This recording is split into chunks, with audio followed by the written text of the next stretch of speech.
And that really is the question, isn't it? Are they brilliant or are they just beautiful? Because a strategy that sounds incredible but completely falls apart under a little bit of pressure, well, that's not just a waste of time. It can be incredibly dangerous. We've all seen them. The real trick is, how do you spot the difference before you've committed millions of dollars in countless hours? All right, so first things first, we need to understand the trap. It's this recurring pattern that so many teams, and honestly leaders too, fall right into, and it almost always produces a flawed strategy. Recognizing this pattern is absolutely the first step to avoiding it. Just think about the last few pitches you sat through. I'm willing to bet they fell into one of these two buckets, right?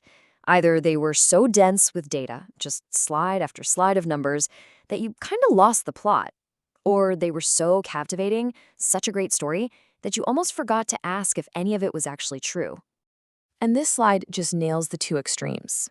On one side, you've got the data dump.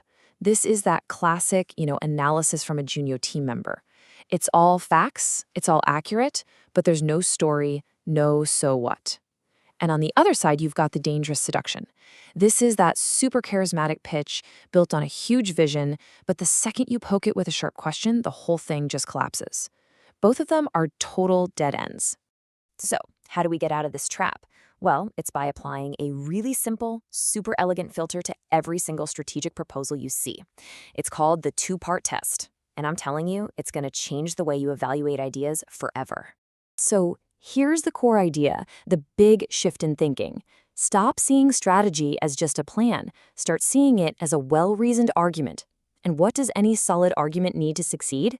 Two things: a powerful story that grabs you, and the cold, hard facts to back it all up. It has to connect with you logically and emotionally. So it really boils down to asking these two questions. First, is it compelling? This is what I call the so what test.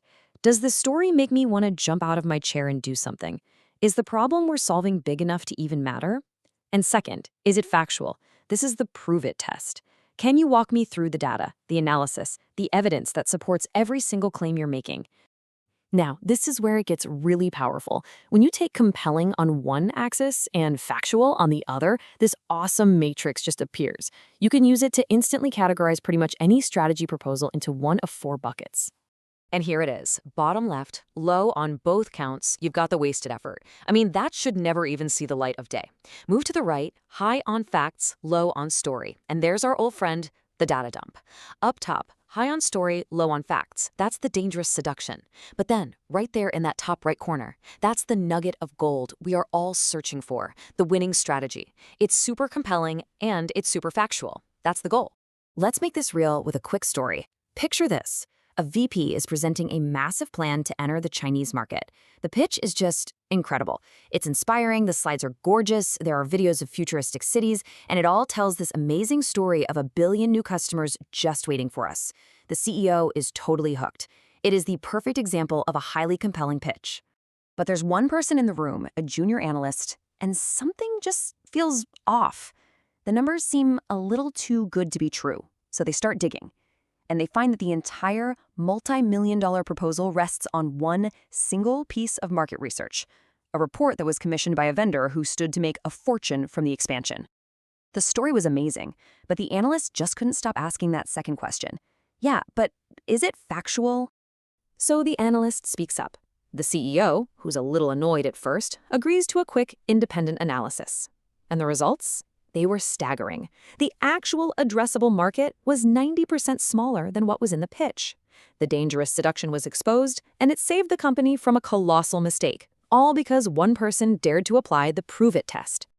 Okay, so you get the framework, you see the stakes are super high. Now for the most important part. How do you actually embed this way of thinking into your team's DNA? Here's the playbook. Here are 3 things you can do right away. First, separate your reviews. Do one pass where you focus only on the narrative, the story. Does it make sense? Is it powerful? Then do a completely separate pass where you look only at the data and the sources. Next, for the story, use the grandma cast. If you can't explain it simply enough for your grandma to get it, the story isn't clear enough. And for the data, use the auditor test. Demand a clear, verifiable data trail for every critical number. Now here's a really powerful, kind of non-obvious tactic to make sure the quality is high before a pitch ever makes it to your desk. Make your team self-score every single presentation. A score from 1 to 10 on how compelling it is, and another from 1 to 10 on how factual it is. And here's the rule of thumb you need to enforce. If either score is below an 8, it's not ready. It's a simple, objective gate that forces a really honest conversation. You see a 7 on compelling, that means the story just isn't sharp enough. That 9 on factual is great, but it's not enough by itself. You have to demand excellence on both fronts, no exceptions. Now, like any powerful tool, there are a few nuances here. So let's quickly cover a few common traps, just to make sure you're applying this framework in the right way. First, and this is a big one, don't mistake slick for compelling. A powerful story has a clear, tight logic. It's not just about pretty slides. Second, beware of the illusion of facts. The factual test isn't just about checking the math, it's about interrogating the source and the assumptions behind the data. And finally, be mindful of timing. An early-stage idea might be really high on compelling, but still needs time to build up its factual basis. Just know what stage you're in and what you should expect. All right, so what's your Monday morning action? What's the one thing you can do literally the next time you're in a meeting to put this whole framework to work? It's this. In your very next strategy review, just ask these 2 questions. Write them on the whiteboard if you have to. Is our story compelling, and can we prove it? Make that the filter for everything. I promise you it will immediately elevate the quality of thinking on your team, and it'll make sure you're chasing the truly brilliant ideas, not just the beautiful ones.